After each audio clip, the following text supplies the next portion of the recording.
Imaginez, on est en mars 2025. Un physicien est là, devant son écran. Il vient de finir un calcul qui en théorie ne devrait même pas être possible. Et ce calcul révèle une puissance cachée, au cœur même du vivant, une puissance qui ridiculise nos plus grands superordinateurs.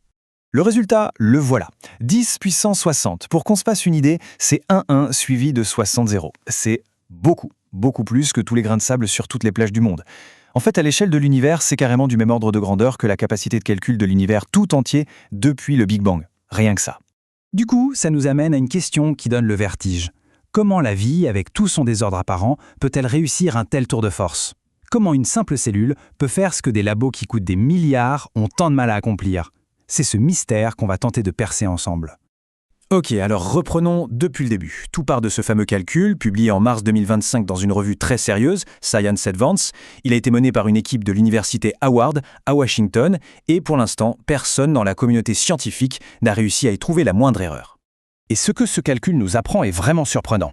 On aurait tendance à penser que ce sont les cerveaux, comme le nôtre, qui sont les champions de cette puissance de calcul. Eh bien pas du tout.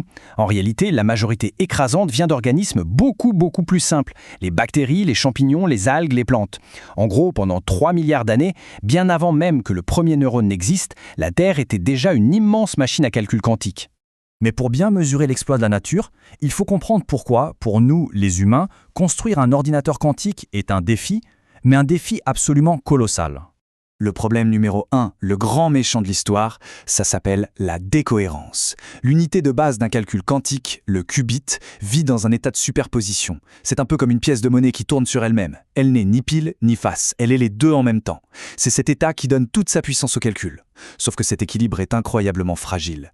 La moindre petite perturbation, un souffle d'air, une vibration, de la lumière, et hop, la pièce s'arrête et tombe sur un côté. La superposition est brisée. Le calcul est foutu. Et quand on compare notre technologie à ce que fait la nature, le fossé est juste immense. Pour se battre contre cette décohérence, les ordinateurs de Google ou d'IBM doivent être refroidis à une température plus froide que le vide de l'espace. Et même comme ça, leur état quantique, cette fameuse cohérence, ne tient que quelques microsecondes. À côté de ça, une cellule vivante, elle, fonctionne à 37 degrés dans de l'eau salée, un environnement super chaotique, et pourtant elle arrive à maintenir ses états quantiques. Alors comment c'est possible? Quel est le secret? Eh bien, il se trouve dans une série de découvertes qui ont complètement bouleversé notre regard sur la biologie. On a en quelque sorte découvert la machinerie secrète que la nature utilise. En fait, tout a basculé en 3 grandes étapes. D'abord, à l'université Howard, des physiciens ont mis le doigt sur un phénomène appelé superradiance. En gros, dans le squelette de nos cellules, il y a des molécules qui s'illuminent tout en même temps, en parfaite synchronisation, comme si elles ne formaient qu'un seul bloc. C'était la première pièce du puzzle. Ensuite, à Chicago, des ingénieurs ont carrément prouvé qu'une protéine toute bête pouvait se comporter comme un qubit stable.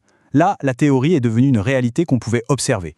Et enfin, le coup de grâce, à Oxford, des chercheurs ont réussi à créer des protéines sur mesure pour qu'elles agissent comme des qubits. La preuve ultime que ce n'est pas un hasard de la nature, mais bien un principe d'ingénierie qu'on peut commencer à comprendre et à maîtriser. Et c'est ça le point absolument crucial. La nature, elle, a résolu un problème d'ingénierie qui nous donne encore des sueurs froides. Elle n'a pas essayé d'éliminer le bruit, le chaos thermique. Non, elle a appris à faire avec, et même à s'en servir. Et c'est là que ça devient encore plus vertigineux. Parce que toutes ces découvertes au niveau de la cellule nous amènent à une question bien plus profonde.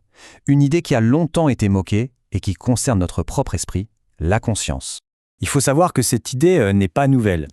Dans les années 90, le grand physicien Roger Penrose et l'anesthésiste Stuart Hameroff ont avancé une théorie complètement folle pour l'époque. La conscience serait un phénomène quantique qui se jouerait à l'intérieur de nos neurones. Pendant des décennies, cette théorie a été balayée, vue comme de la science-fiction. L'obstacle principal semblait infranchissable. Mais voilà, les découvertes qu'on vient de voir sont en train de complètement changer la donne.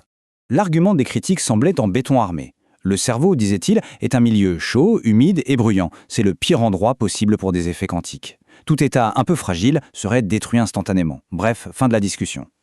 C'est en tout cas ce qu'on a cru pendant très longtemps. Sauf que, si une simple bactérie arrive à maintenir un état quantique stable à température ambiante dans son petit bouillon de culture, alors cet argument fondamental, il s'effondre. Le débat est totalement relancé. D'ailleurs, des expériences très récentes sur des rats et même des mesures sur des cerveaux humains suggèrent que ces processus quantiques pourraient bien avoir un rôle clé dans la conscience et la mémoire. Ce qui est en train de se passer sous nos yeux, c'est ni plus ni moins qu'un changement de paradigme. On est en train de passer d'une biologie vue comme une sorte de mécanique classique à une biologie quantique, bien plus subtile et puissante. Et ce n'est pas juste de la théorie, les applications concrètes commencent déjà à poindre. On voit arriver des biocapteurs quantiques capables de suivre en temps réel ce qui se passe dans nos cellules, ce qui pourrait tout changer pour le diabète ou les maladies comme Alzheimer. On peut sérieusement commencer à imaginer des ordinateurs quantiques biologiques qui n'auraient pas besoin d'être refroidis près du zéro absolu. Et peut-être, le plus fou de tout, on a enfin une piste scientifique sérieuse pour commencer à comprendre l'énigme de la conscience elle-même. Pendant un siècle, la biologie s'est construite en regardant les gènes, les protéines, les neurones comme des petites machines, des câbles, des engrenages. Et là, on découvre que sous cet étage classique, il y a tout un sous-sol, un niveau quantique, que l'évolution peaufine depuis des milliards d'années. La question aujourd'hui n'est donc plus de savoir si la vie utilise la physique quantique. La vraie question, c'est depuis combien de temps est-ce qu'on sous-estime ce qu'elle est vraiment capable de faire ?